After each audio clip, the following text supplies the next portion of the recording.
Welcome, dear listener.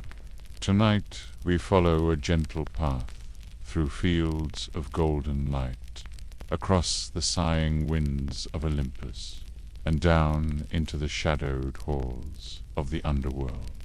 This is the story of Persephone, the maiden of spring, the queen of the dead. It is a tale of beauty and grief, of love and transformation, and of how the world comes to bloom and fall asleep again. So let the world fall quiet. Let your eyes grow heavy. We begin in a meadow, before the shadow ever reached her, before the pomegranate, before the throne, before the cold breath of the underworld. She was a girl in a meadow. The sun hung warm and golden above, the kind of light that makes everything shimmer just slightly at the edges. The air was still, touched only by the wings of bees and the whisper of grass swaying with the winds. It was the hour between morning and midday, where time stretches, lazy and slow. In this hour, Corey walked. Corey, they called her then, the maiden, a name that meant girl, daughter, blossom. She was not yet Persephone, not yet queen, just a daughter of Demeter, goddess of grain and fertility, beloved of all green-growing things. The earth loved her. The grass leaned toward her steps. Trees rustled softly overhead when she passed. Flowers turned their faces toward her, as if seeking her gaze. She moved gently through the world, as if she were part of it, not above it. And in some way she was. Let us begin with her footsteps, light upon the earth, bare toes brushing, plover time. The hem of her linen tunic was wet with morning dew. A woven basket rested on her arm, half filled with early blooms, crocus, poppy, iris, and the narcissus. It was a day like any other. She had risen with the sun, her hair still damp from the basin where she'd washed it. Her companions laughed, nearby friends, perhaps handmaidens. The myths do not agree, but their voices drifted like birdsong, gentle and distant. Corey moved away from them, her attention caught by a glint of color at the edge of the field. There a bloom she had never seen before, strange and perfect, a flower tall and ivory pale, with a scent both delicate and heady. The narcissus. She knelt, drawn to it.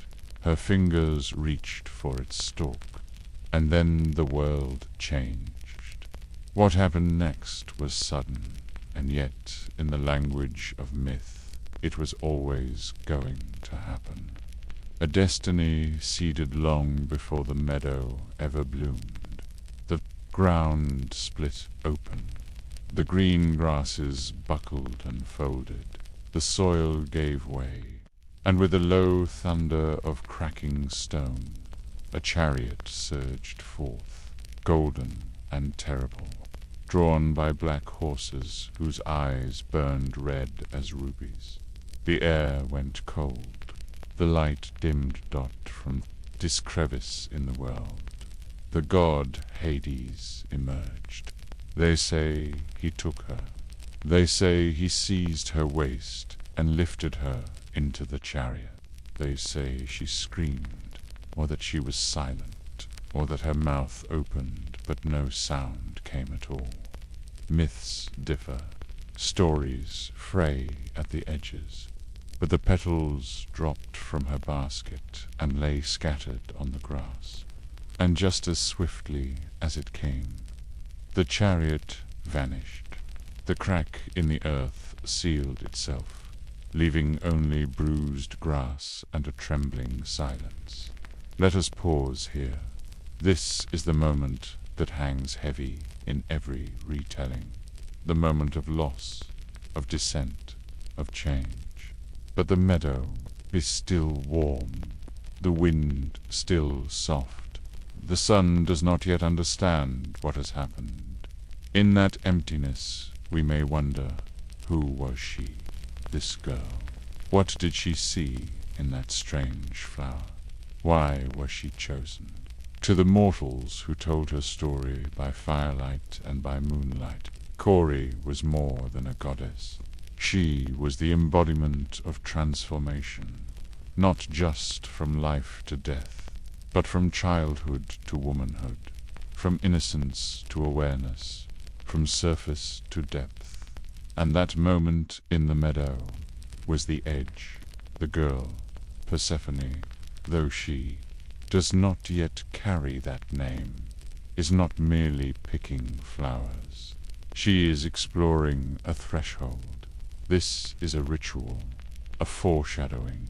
In some versions, the gods had long planned this moment. In others, Hades fell in love with her the moment he saw her light above, and begged Zeus for her hand. Zeus, king of Olympus, said nothing to Demeter. He said nothing to his daughter. He simply nodded, and the world cracked open. But none of that matters yet. What matters is the light, the warmth of the soil, the scent of crushed time beneath her heel, the bees weaving slowly around her hair. She is a girl on the edge of the world, and she does not know it. There is a quiet pain in this chapter, not the kind that screams, but the kind that settles like mist, the kind that comes when something lovely ends, and you cannot say why, because this was more than a kidnapping. It was the first autumn, the first dying, the first sorrow. Let us remember Demeter now, though we'll return to her more fully in the next chapter. She felt the absence like a snapped thread. Where once her daughter's laughter had rung through olive groves and over barley fields, there was only silence. The earth knew before she did. The grain wilted, the soil grew cool. Demeter searched, but the meadow said nothing. It was as if the gods themselves had turned their faces away. But let us linger just a little longer, here in the light before the fall. Because Kori was not afraid, not at first. She did not see the chariot before it came. She did not know her story was about to change. She gathered flowers. She laughed. She bent down to touch the earth. And in doing so, she touched something else, something deep, ancient, waiting, a shadow with her name written in it, not to destroy her, but to complete her. Persephone is often spoken of as a victim, but in older myths, older than Homer, older than Hesiod, she is not. She is a goddess of dual realms, a maiden, yes, but also a queen. And the meadow was not the end of her. It was the beginning. Let us end this chapter not with the chariot's wheels, nor the thunder of earth, but with a whisper, the kind you hear in late summer, when the first leaves begin to yellow, when you notice, without knowing why, that the light has changed, that something is coming to an end. That is where she stands, at the edge of warmth, at the edge of innocence, at the edge of the world that there is a stillness beneath the soil that few ever touch. Not the silence of sleep or death, but a deeper hush, one older than gods, heavier than stone. And now, Kori, the maiden, is falling into it. The sunlit meadow above is already a memory. The chariot of Hades, golden and terrible, has vanished. Into the cleft it opened, swallowed whole by the earth. The grass has resettled. The petals have stopped trembling. But Cori, or perhaps we must begin to call her Persephone, is no longer of the surface world. The descent begins in shadow. At first, she does not scream. There is only the wind and the thunder of hooves echoing against cavern walls. The darkness is not total, not yet. Streaks of phosphorescent light flicker along the stones. Veins of silver and luminous crystal winding through the tunnel like forgotten rivers. It is not hell, not torment. It is silence. She does not know how long they ride. Time moves differently here, no longer in hours or sunrises. Instead, the journey, disease measured by distance from warmth, from life, from the scent of wild thyme and olive leaves. The air thickens, the cold deepens, but she sits upright, back straight, hands folded in her lap. Hades does not speak. He does not smile, nor scowl. He drives the chariot with a steady hand, eyes fixed forward, as if bound by something stronger than desire. There is no malice in his stillness, only inevitability, and in his presence the silence gains weight, not oppressive, but solemn, as if she has entered a sacred place. This is not the abduction of a villain. This is the claiming of a bride in the old world's language. But even that word, bride, is not quite right. She is not yet wife nor queen. She is a girl by a name unspoken, riding between realms, watching as the light slips away behind her. The underworld is not a single place. It is a passage, a geography of thresholds. The first miles are stone tunnels carved by ancient rivers, now dry. There, walls are smooth and gleaming, shaped by time itself. Small winged moths flutter in silence. Mushrooms bloom in pale clusters along the edges, glowing faintly like ghosts. Farther in, the ceilings grow high and vaulted, echoing with the hooves of the chariot. Caverns open above them like cathedral domes, filled with mineral clouds. She begins to see things, faint outlines, movements in the dark. Perhaps they are spirits, or dreams, or memories lodged in the rock. The myths do not agree, and neither does her mind. What is certain is that nothing here is solid in the way sunlight is. Everything shifts. Echoes arrive before the sound. Frisch shapes twist just outside her vision. It is a place where meaning blurs. Persephone, for we must now begin to call her that does not cry. She does not beg to be returned. Her silence is not defeat, but observation. She is watching, absorbing, changing. Though the descent is long, she grows no smaller in it. At last, the chariot slows. The tunnel opens wide, and a new light emerges. Not the harsh, golden brilliance of the sun, but a muted glow, like candlelight seen through fog. This is the edge of the true underworld. The land here is not lifeless. It breathes in a different way. Ashen trees line the paths, their bark gray and veins of silver pulsing faintly beneath the surface. Fields of asphodel spread into the distance, pale blossoms swaying without wind.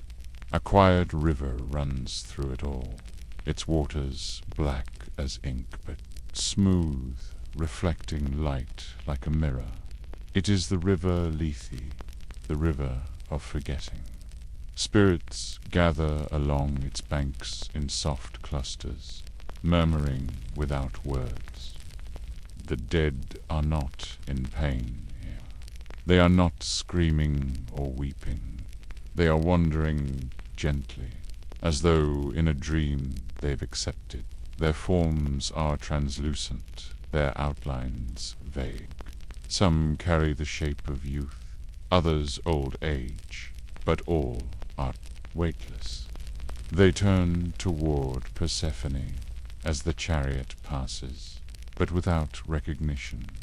It is not reverence they offer, it is awareness, a new presence among them, a breath of spring in a place that has never known it.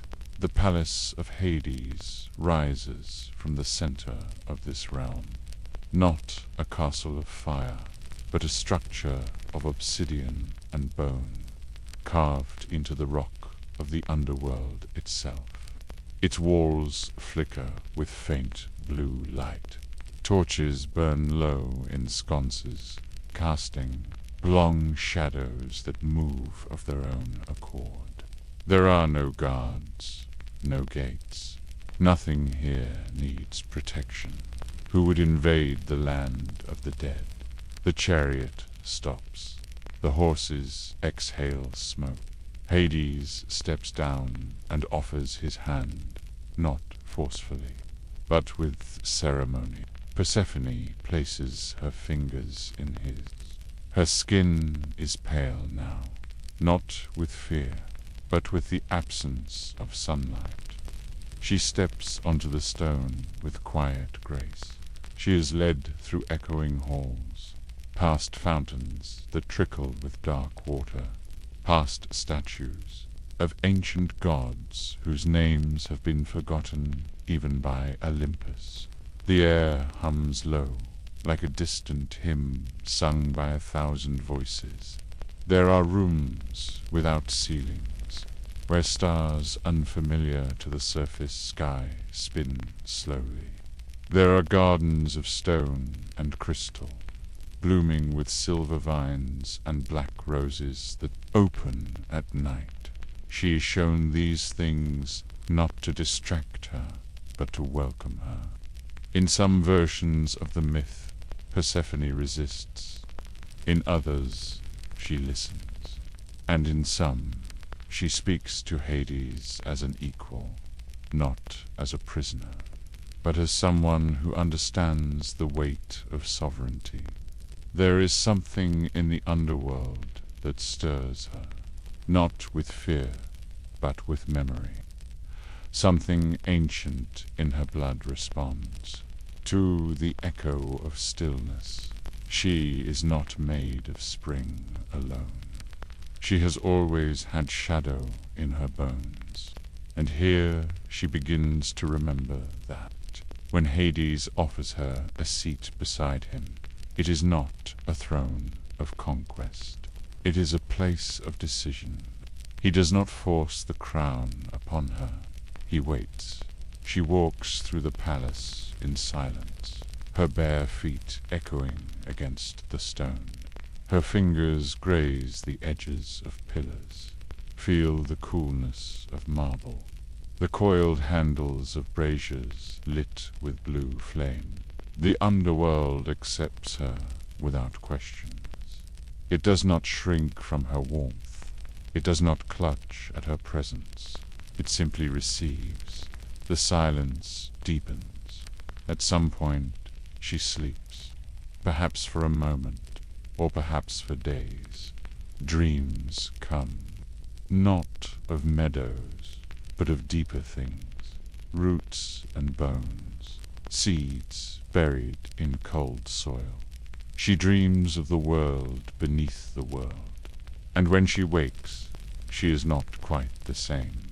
Some say she begins to wear darker robes, that her hair is now adorned with onyx and jet. Others say she still wears white, and it is her gaze that changes. There is no single truth, only this. She is no longer only the daughter of Demeter. She, but is Persephone. She has not yet eaten the seeds.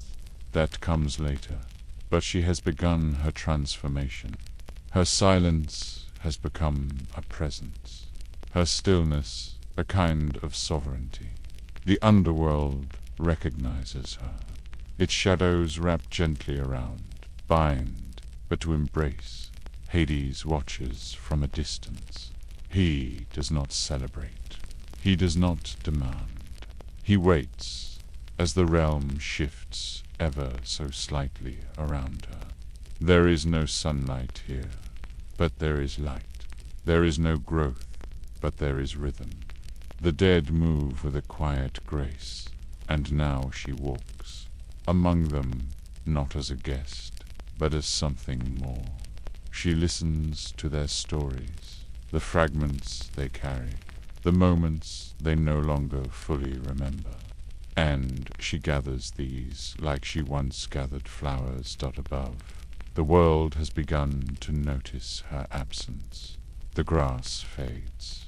The harvests fail. But Persephone does not yet know. She is here in the hush, in the pause between life and death, in the breath the earth takes before the seasons turn. The descent is not a punishment, it is a passage, and she, Persephone, is becoming its queen. The world did not shatter when Persephone vanished. It sighed. It was not an explosion, nor a scream. No thunder marked her passing. The sun still rose. The birds still flew. But something beneath it all changed. A subtle dimming, like breath held too long. The meadows that once swayed under Demeter's blessing stood still. The warmth in the air paused, puzzled, as though waiting for something that did not come. Demeter knew. She did not see it happen. She was not there in the meadow when the chariot split the earth, but a mother knows. She felt it, not as a vision, poor an omen, but as a tearing. A thread in her soul snapped with no sound, and she dropped the golden sheaf she held. Her hands shook. Somewhere her daughter was gone. At first she called her name, not with divine command, but as a mother would. Cori, my flower, my light. She searched the hills where they had walked, the olive groves where laughter once echoed. She listened for footsteps, for singing, but the silence pressed in like wool soaked in cold water. The land, once vibrant under her hand, began to mirror her sorrow. The grain curled at the edges. The stalks no longer reached upward. Fruit clung to branches, unripe and afraid. The soil turned heavy and unyielding, as if uncertain whether to grow or grieve. The rhythms of life, planting, ripening, harvest, slowed, and then they stalled. Demeter left Olympus. She shed her divinity like a cloak and walked the earth in mortal form. Disguised, robed in the dust of the road, she wandered from village to village, seeking word of her daughter. Her feet bled, her eyes hollowed. She refused. Ambrosia refused laughter, refused the calls of the other gods who beckoned her back to her throne. She became old in appearance, but terrible in presence. Mortals did not recognize her, but they felt her power like a wind that turns the leaves the wrong way. They offered her bread and rest, and she accepted only silence. In the town of Eleusis, she found shelter in the home of a noble family. There, she sat by the hearth and spoke little. The women of the house brought her honey and figs. She touched nothing but a bowl of barley and water. It was here, at Eleusis, that the veil began to lift. The youngest son of the household, a boy with gentle eyes, sat by her side each evening. He asked her questions, as children do, not to pry, but to understand. And slowly, like the first thawing of frost, she began to speak. She told no one her name, but her voice carried weight, like stories older than memory. She told of flowers and fields, of the hum of bees and the laughter of girls. She spoke as one who had loved the world and now mourned it. The family, sensing something divine in her sorrow, offered her their trust. And so Demeter, in her grief, began to teach the boy the secrets of the earth, how to till the soil without bruising, how to sing to the seeds, how to harvest with respect. She fed him a drop of nectar in the night and whispered to him of life and death. He grew wise quickly, not knowing that he was being prepared for sacred things. But even in this quiet corner, grief burned hot in her chest. She could not forget. Every whisper of wind through the barley reminded her of Corey's hair. Every bird call was a note missing from her daughter's voice. Every dawn was a slap, for the sun still rose, as if the world had not changed. She could not bear it. One night she built a fire and stepped into the flame, intending to burn away the mortality she had assumed. The boy's mother found her glowing gold within the blaze and screamed in terror. Demeter stepped out of the fire and, in that moment, revealed herself. The dust fell from her shoulders. Her skin blazed with divine light. She stood in the kitchen hearth, not as an old woman, but as a goddess, terrible in beauty, crowned in stalks of wheat, grief and power braided together in her gaze. The family fell to the ground in awe, and Demeter, softened by their kindness but wrapped in her pain, told them to build her a temple, a place to mourn, a place to wait. They obeyed. Thus the first temple at Eleusis was raised, a modest stone structure nestled in the hills, where the goddess sat in silence while the earth above withered. Meanwhile, in the high halls of Olympus, the other gods watched. The mortals had begun to suffer. Crops failed, herds thinned.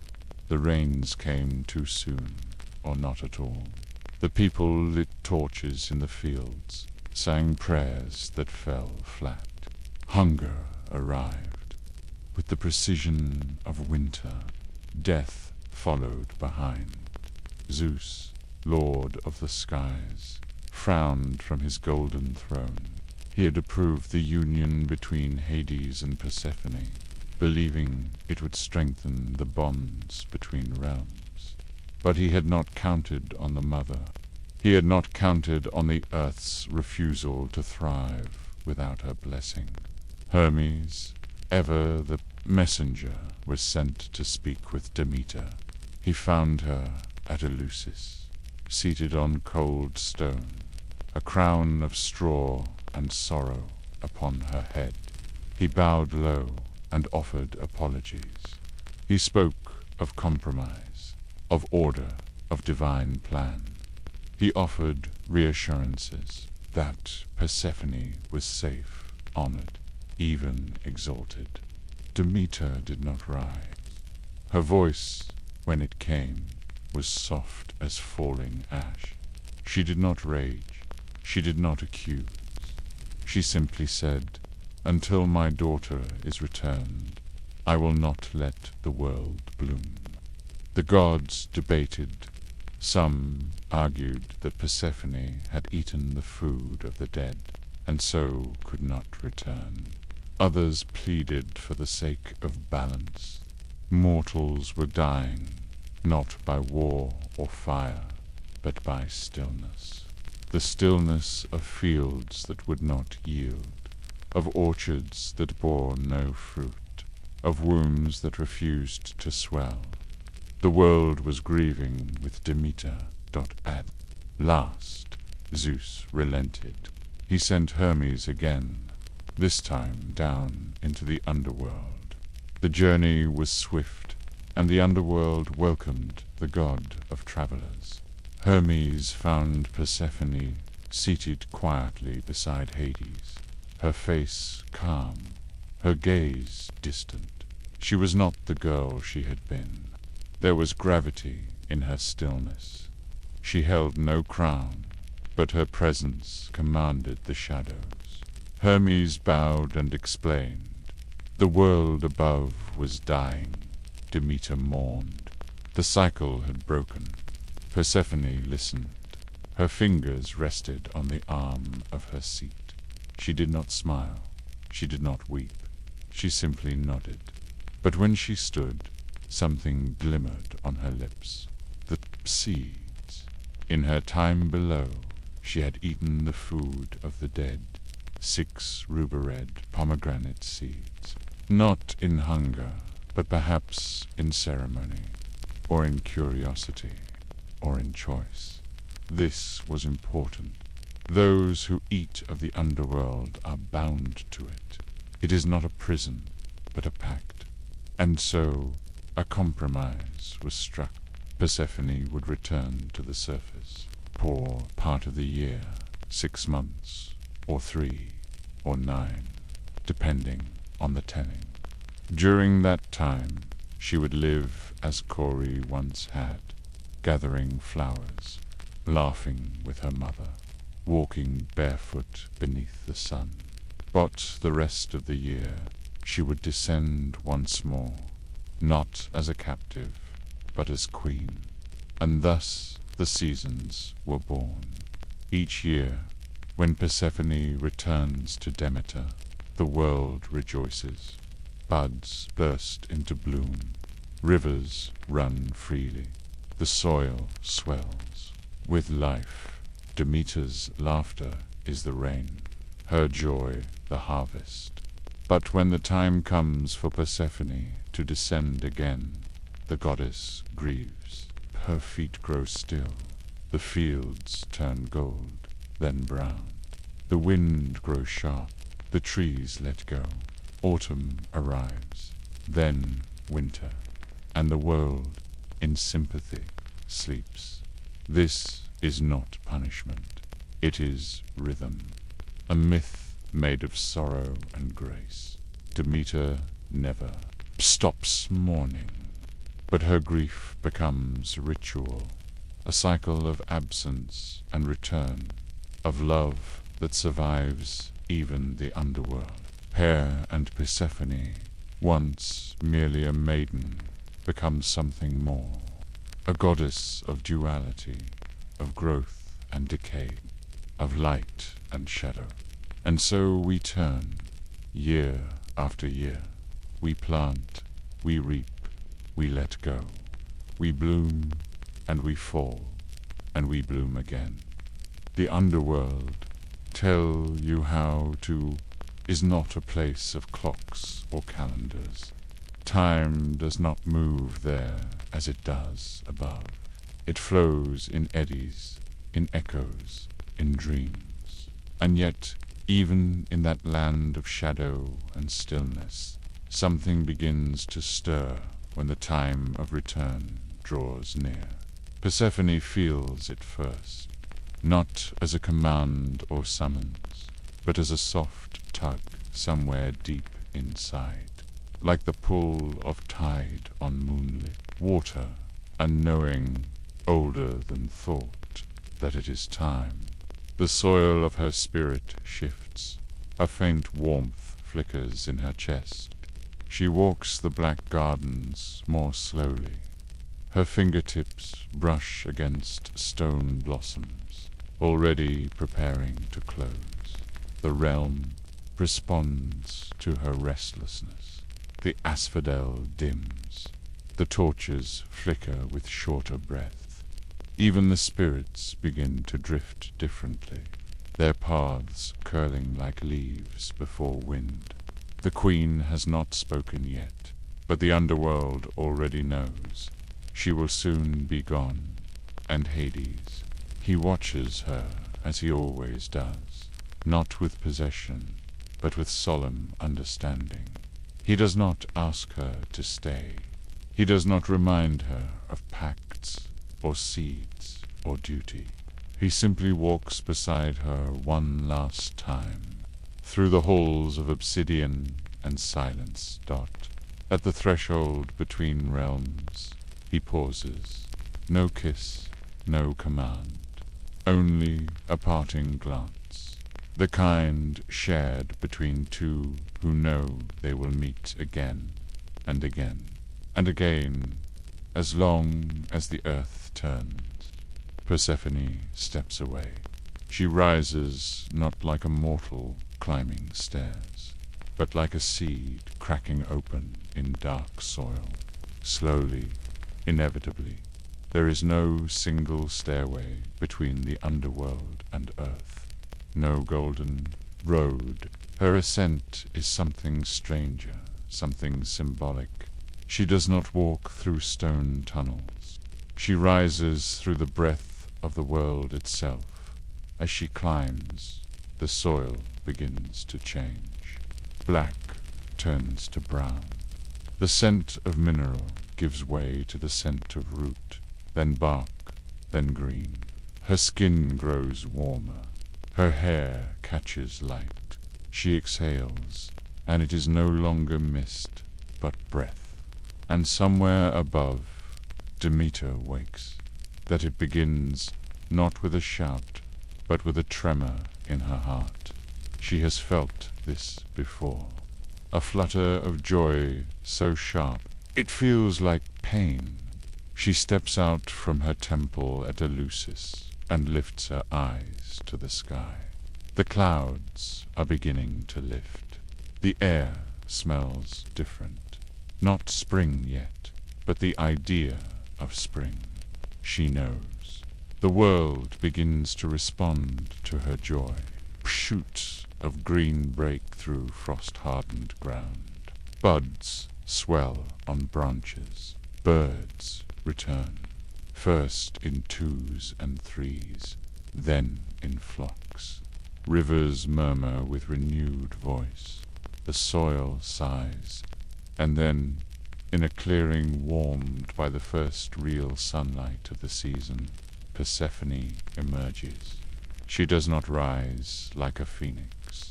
She does not burst into bloom. She simply steps into the light, barefoot and quiet, her gown of grey slowly giving way to white. The air around her shimmers faintly, where her feet touch the ground. Flowers bloom, crocus, daisy, narcissus, anemone. She is not changed. She is completed. Demeter runs to her. The reunion is not spoken of in detail in most myths. Perhaps it is too sacred. Perhaps words cannot capture it. But we can imagine it. Arms tight around shoulders, tears mixing with laughter, hair tangled in embrace. The goddess of grain and the goddess of duality, bound not just by blood, but by rhythm. For a time there are no seasons, only spring. Persephone returns to her old places, the meadows, the groves, the hilltops where bees gather. She moves among the green with the grace of one who has known stillness.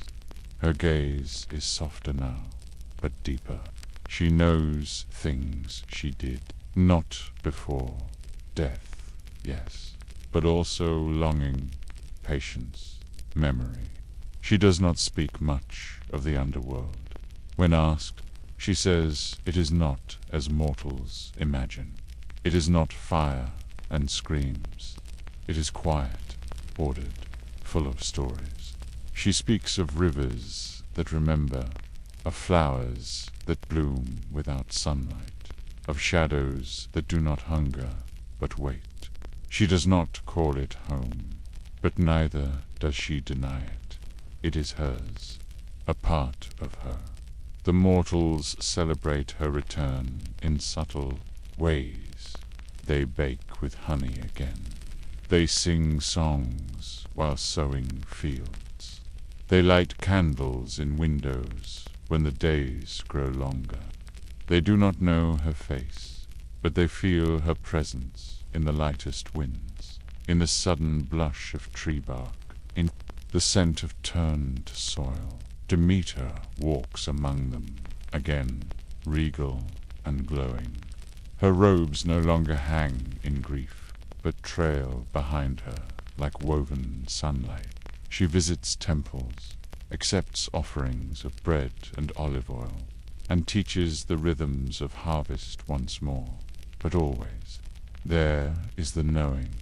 This time is not endless. Each year, the return of Persephone is a joy mingled with the ache of knowing. It is temporary. It must be. That is what gives it weight. Without loss, spring would be only warmth, not wonder. So the days pass, golden and green. Grain waves in the fields. Bees return to their hives, heavy with nectar. Mothers name their daughters for the goddess who came back from the dark. And eventually, the air begins to change again. It happens slowly. The evenings lengthen. The winds turn. Trees grow still. The flowers that once burst from Persephone's footsteps begin to close their petals earlier each day. She feels it, a deep note in the music of the world, telling her it is time. She does not fight it. She does not mourn. She gathers her things, a woven belt, a garland of pressed leaves, the memories of sunlight, and prepares to descend. Demeter, as always, grows quiet. She does not weep, not in front of her. She simply holds her daughter's face in her hands and whispers things the world cannot hear. Blessings, perhaps, or memories, or promises. And Persephone goes. Down she walks, step by step, not falling this time, but returning. The earth closes gently behind her. The wind stills. The grain ceases its upward stretch. The cycle begins again. But this chapter is not about the descent. It is about the return. The first time she rose, it was as a girl reborn. The second, as a queen on pilgrimage. The third, as a goddess of rhythm. Each year she carries more. More names, more memories, more presence. She is no longer only the daughter of Demeter, nor is she only the wife of Hades. She is herself, Persephone, between, beyond, and so the earth blooms each time she walks the upper world. It blooms because she brings with her not only light but balance, not only warmth but wisdom. It is not just that she returns, it is that she returns changed. She reminds the world that death is not an end, that silence can give way to song, that the cold does not destroy, only rests, and that spring, true spring, comes not just from the sun, but from within the soil, within us. When Persephone descends again, it is no longer as a stolen maiden. She does not fall, and she is not led. She goes, and the earth does not weep as it once did. Not quite.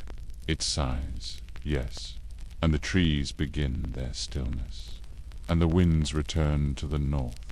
But there is no confusion in the season now. The world knows the rhythm. Life gives way. The cycle continues. Leaves burn gold and rust. The wheat is gathered. The last of the apples fall. And below the surface, Persephone passes into shadow, not with fear, but with purpose. The underworld opens itself to her. It recognizes its queen. The torchlit halls stir as she enters. The dead grow still. The rivers shift their current.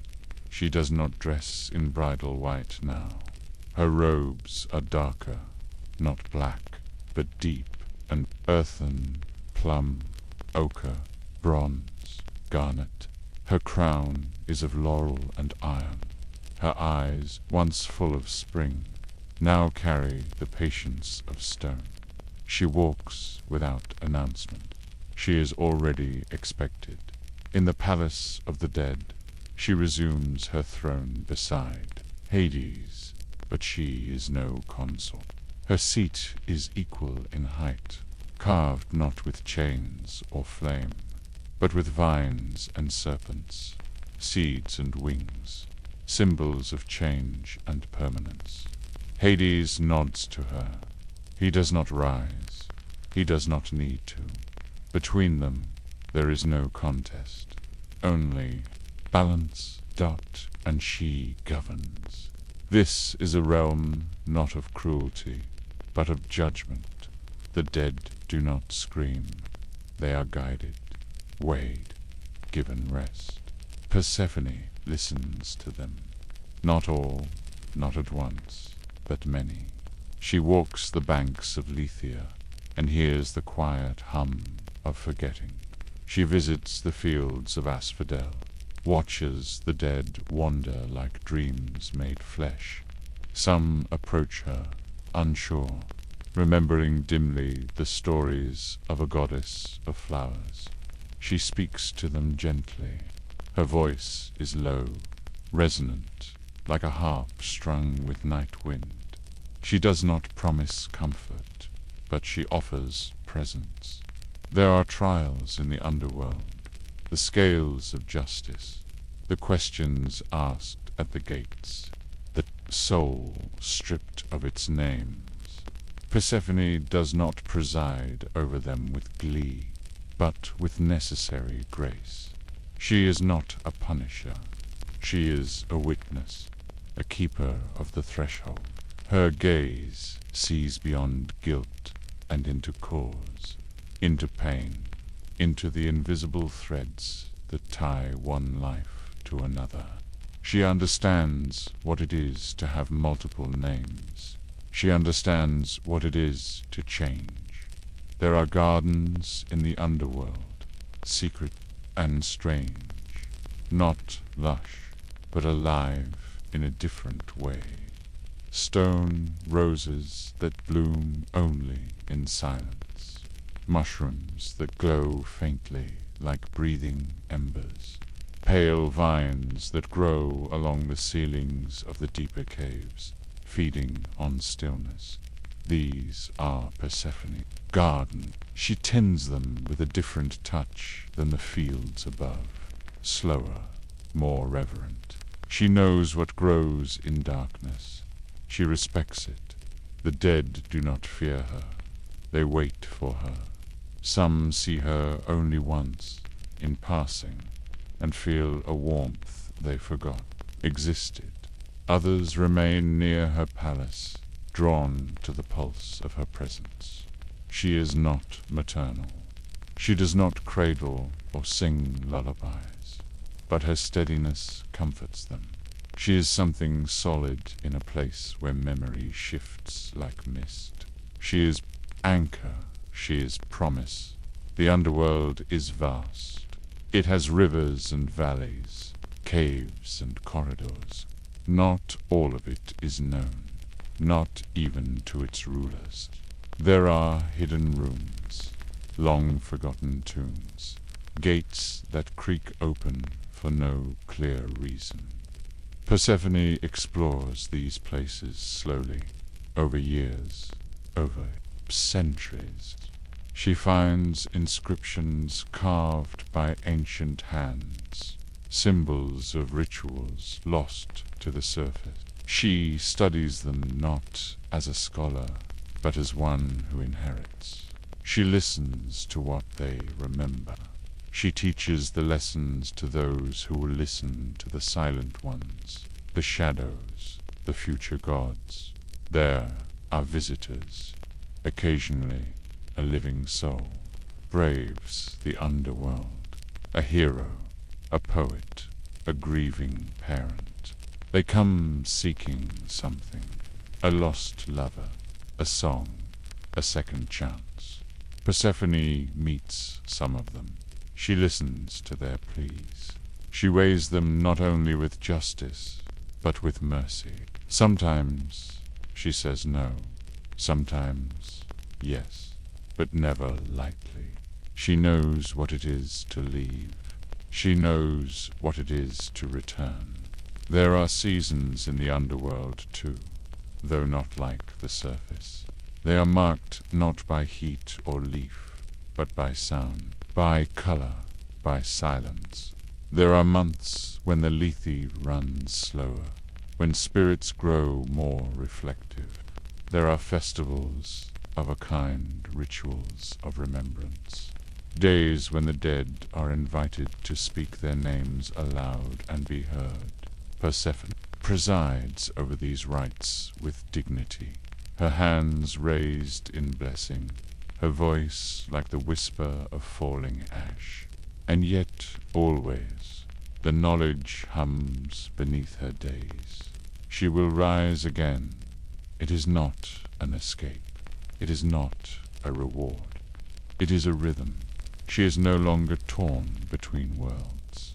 She is both the maiden and the queen, the blossom and the root. She no longer chooses between. She carries them together, layered, inseparable, indivisible. When she walks the halls of the dead, her footfalls echo like distant drums. When she sits in silence, the air around her bends slightly, like light near a flame. She is not cruel, she is not cold, but she is not soft. She is sovereign. The dead feel it, the shadows respect it, and Hades, he does not command her. He walks beside her. He speaks with her. Their love, if it is love, is unlike any mortal bond. It is forged in silence, tempered in cycles. It does not burn. It glows, dim and steady. A lantern, not a wildfire. They do not need to touch to be close. They rule together, each whole in themselves, each knowing the other as one knows a mirrored dream. Persephone writes nothing down. Her reign is remembered in feeling, in atmosphere, in the subtle shift of shadow when she passes. She leaves no monuments, no proclamations, but the realm remembers her, in the way the stones seem smoother near her throne, in the calm that settles before she enters a room, in the soft dark of a chamber where a spirit finally rests.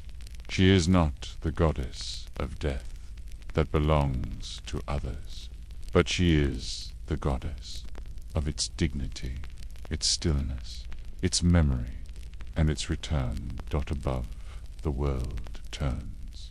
The months pass, the grain ripens, the first chill creeps in again, and slowly, steadily, The time of ascent approaches. Persephone feels it like a note held too long, that aching beauty of departure and arrival braided together. She rises again, and the dead quietly miss her. They do not cry out, they do not reach, but their stillness deepens like soil waiting. For rain, Hades remains. The torches burns. The rivers continue to run. But something is different when she is gone. The underworld grows a little quieter, a little dimmer, not darker but more subdued. It is a place holding its breath, because even the land of the dead, ancient and endless, recognizes her light. Not the searing sun of Apollo, not the golden blaze of Olympus, but a subtler light, like dusk, like candle flame, like the memory of spring beneath frost. She will return, and the throne will be waiting. It was a small thing, the fruit, round, reed, ripened under no sun. It had grown in the garden near the river Styx, tended by hands that did not tremble. No one knows who first offered it, or if it simply appeared heavy and gleaming among the pale leaves. In some tellings, it was Hades who placed it in her palm, a gift, a symbol. In others, it was Persephone herself who reached for it, drawn by something she did not yet understand. What is known, what is always said, is that she ate 6 seeds, not a meal, not even a mouthful, just 6 small bites, and everything changed. In that moment, a line was crossed. Before the seeds, she was still a visitor, still tethered to the surface world, to springtime and girlhood and meadows in bloom. But once the fruit touched her tongue, she belonged, not entirely, never entirely, but enough, enough to bind her, enough to turn the wheel. Pomegranate seeds, not poison, not trickery, but symbol. The fruit of the underworld is not cursed. It is ancient, sacred, chosen. Within each seed lies the weight of permanence, of commitment, of rhythm. Once eaten, it cannot be undone. Once swallowed, it becomes part of you. And so Persephone was bound. But bound is not the same as trapped. There is nuance in the myth, soft edges often forgotten in sharper retellings. Did she eat willingly? Did she know what it meant? The stories do not agree.